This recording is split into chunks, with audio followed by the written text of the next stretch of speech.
하나님의 말씀 마태복음 9장 35절로 38절입니다.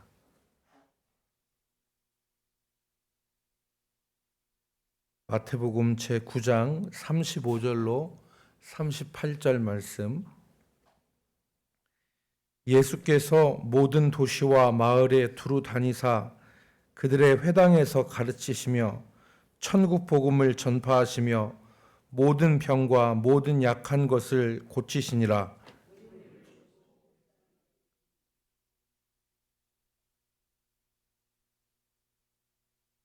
이에 제자들에게 이르시되 추수할 것은 많되 일꾼이 적으니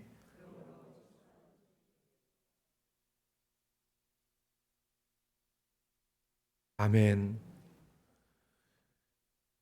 오늘 본문의 말씀은 예수님께서 왜 12제자를 세우시고 또 그렇게 하셨는지에 대해서 우리에게 알 수 있게 하는 말씀입니다. 36절 말씀에 보면 예수님께서 무리를 보시고 불쌍히 여기시니 이는 그들이 목자 없는 양과 같이 고생하며 기진함이라 그렇게 기록을 했습니다. 앞에 있는 35절 말씀을 보면 예수님께서 모든 도시와 마을에 두루 다니시며 그들의 회당에서 가르치시고 천국 복음을 전파하시고 모든 병과 모든 약한 것을 고치셨는데, 그러시면서 보았더니 그 무리들이 목자 없는 양과 같이 고생하며 기진하는 것을 알게 되셨고 그것을 안타까워하셨던 것입니다. 여기 모든 도시와 모든 마을은 갈릴리 주변에 있는 도시와 마을들을 말합니다. 갈릴리 주변에는 약 30개의 도시가 있었다고 그래요. 그리고 200여 개의 마을이 있었다고 합니다. 그러니까 우리가 성경에서 보는 이 가버나움, 벳세다, 고라신, 그리고 그 디베랴, 이런 그 도시들의 이름은 갈릴리 호수를 중심으로 갈릴리 호수 북편에 있던 도시들을 가리킵니다. 그러니까 여기 예수님께서 모든 도시와 모든 마을들을 다니셨다는 것은 갈릴리 호수를 주변에 있는 30여 개의 큰 도시 그리고 200여 개의 마을을 가리키는 것입니다. 그 곳들을 예수님께서 두루 다니시며 회당에서 가르치시고 천국 복음을 전파하시고 모든 병든 것과 약한 것을 고치시면서 보시니까, 그렇게 보시니 사람들이 목자 없는 양과 같이 고생하며 기진한 것을 예수님께서 보신 것입니다. 여러분, 목자는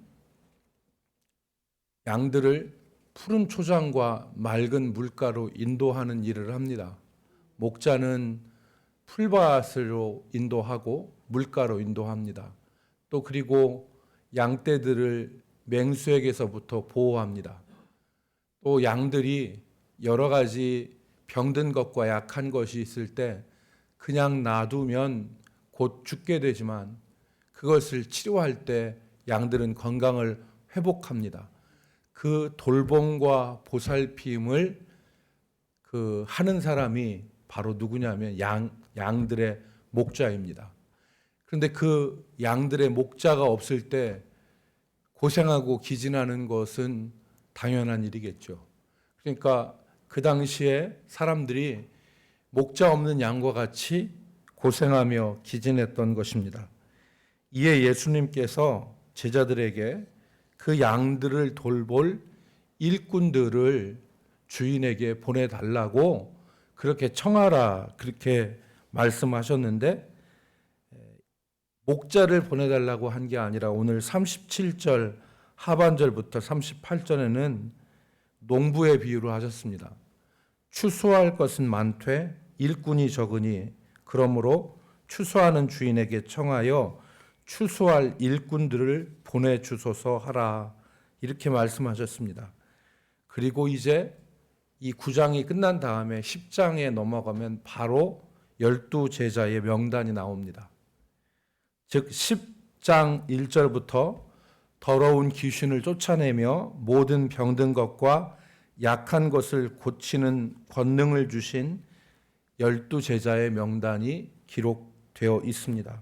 즉 이 12제자는 문맥으로 보면 어떤 사람들입니까? 주님께서 불쌍히 여기신 목자 없는 양과 같이 고생하며 기진한 백성들을 돌보기 위해서 세우신 일꾼들이 바로 이 제자들입니다. 여기서 오늘 우리가 생각할 것은 주님의 위대한 사역의 뿌리가 어디에 있느냐, 그것은 백성들을 긍휼히 여기는 마음입니다. 주님의 이 사역의 뿌리가 오늘 우리가 읽은 주님이 긍휼히 백성들을 여기시는 마음이었다는 것을 알 수 있습니다. 불쌍히 여기시고 돌보시려는 이 목자의 마음이 주님의 사역의 뿌리라고 우리는 말할 수 있는 것입니다. 아무리 능력이 많고 아무리 물질이 있고 아무리 시간이 있어도 마음이 없으면 결코 아무 일도 일어나지 않습니다. 그러나 아무리 능력이 없고 아무리 물질이 부족하고 아무리 시간이 없어도 마음만 있으면 위대한 일들이 일어날 수 있는 것입니다. 그래서 우리 마음 속에 잃어버려서는 안 될 것이 바로 하나님의 사랑입니다. 우리가 무슨 일을 하든 우리의 직업이 무엇이든 간에 우리가 어떠한 일을 하든지 간에 우리 마음 속에서 잃어버려서는 안 되는 것이 주님의 마음이고 주님의 사랑입니다. 이 사랑이 있어야 됩니다. 주님의 마음. 그래서 계시록에서 에베소 교회는 걸출한 지도자들이 있었고 그 교회가 굉장히 든든한 교회이었음에도 불구하고 사랑을 잃어버린 것에 대해서 주님이 책망하셨습니다. 그리고 유다서에서 우리에게 교훈하는 것이 하나님의 사랑 안에서 자신을 지키라는 것입니다. 믿음 생활하다 보면 이런 상처 저런 상처를 많이 받게 되고 또 이런 일 저런 일도 많이 겪게 되는데 그때에 우리 마음속에서 잃어버리기 쉬운 것이 바로 무엇이냐면 하나님의 사랑입니다. 하나님의 사랑을 잃어버릴 수 있는데 주님이 오늘 제자들을 그리고 우리들을 바라보시면서 그 중심 가운데 품으셨던 마음은 긍휼의 마음입니다. 긍휼의 마음, 불쌍히 여기는 마음입니다. 우리가 누구를 만나고 대하든지 잃어버려서는 안 될 것이 바로 이 주님의 사랑하는 마음입니다. 우리가 가족을 대하고 만나든 아니면 가족이 아닌 다른 사람을 만나고 대하든 우리가 품어야 할 마음이 주님의 마음, 주님의 사랑입니다. 그것이 역사를 일으키는 것입니다. 오늘날도 주의 종들이 성도들에게 안수하여 기도할 때 그 기도하는 그때 역사가 일어나는 일이 일어나긴 하는데 질병이 치료가 되고 또 문제가 해결되고 악한 영들이 떠나가는 역사가 일어납니다. 그 기도와 그 사역의 중심은 다른 것이 아닙니다. 긍휼히 여기는 마음입니다. 영육간의 고통 가운데 있는 그 성도를 불쌍히 여겨서 하나님 앞에 그 성도의 연약한 것을 아뢰고 고쳐주시기를 구하는 마음, 그것이 역사의 중심입니다. 오늘 우리가 주님께서 그 모든 사역을 하실 때 오늘 우리가 읽은 35절 말씀에 보면 주님의 사역이 거기 대표적으로 다 기록되어 있다고 볼 수 있습니다. 예수께서 모든 도시와 마을에 두루 다니사 그들의 회당에서 가르치시는 사역, 천국 복음을 전파하시는 사역, 그리고 모든 병과 모든 약한 것을 고치시는 사역이 주님의 사역을 통틀어서 이 한 문장에 표현한 것이라고 볼 수 있는데, 주님의 그 사역의 중심, 뿌리에는 무엇이 있었느냐? 불쌍히 여기는 마음이 있었다는 것입니다. 불쌍히 여기는 마음, 긍휼히 여기는 마음, 그것이 주님의 사역의 중심이었다는 것을 우리에게 깨닫게 하는 것입니다. 오늘 우리가 주님의 제자로서 이 땅을 살아갈 때에 여러 가지 상황들이 있지만 우리 마음속에 긍휼한 마음, 사랑하는 마음을 잃지 않도록 기도하시기를 주의 이름으로 축복합니다. 11조 예물 김옥단 전도사님 드리셨습니다. 거룩하신 하나님, 오늘도 새날을 주시고 또 우리의 생명과 호흡을 주관하여 주셔서 이 새벽에 주 앞에 나와 엎드려 기도하게 하심을 감사드립니다.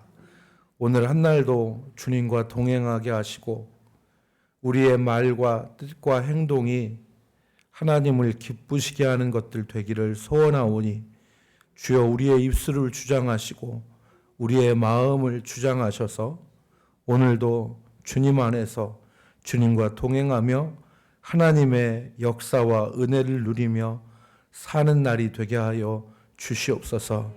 거룩하신 주님, 우리의 연약함을 주께서 아시온데 시험에 들지 않게 하시고 유혹에 빠지지 않도록 도와주시며 죄짓지 않도록 주께서 우리를 붙들어 주시옵소서. 오늘 주신 말씀과 같이 우리 마음속에 주님의 사랑을 잃어버리지 않게 하여 주시고 하나님의 사랑 안에서 우리 자신을 지킬 수 있도록 인도하여 주시옵소서. 오늘도 아버지 하나님, 이 새벽 시간에 하나님 앞에 소득의 11조를 드린 귀한 여종이 있사오니 주께서 붙들어 주시고 하나님께서 영육간에 강건케 하여 주시옵시며 하나님의 은혜 가운데서 날마다 주의 권세와 영광 가운데 승리하는 귀한 종이 되게 하여 주옵소서. 거룩한 두 손을 들어 이 아침에 하나님 앞에 간구하고 아뢰는 심령들마다 주께서 더욱더 강건케 하여 주시옵시며 하나님의 뜻을 이루는 한 날이 되게 하여 주옵소서. 예수님의 이름으로 감사하며 기도 올리옵나이다. 아멘.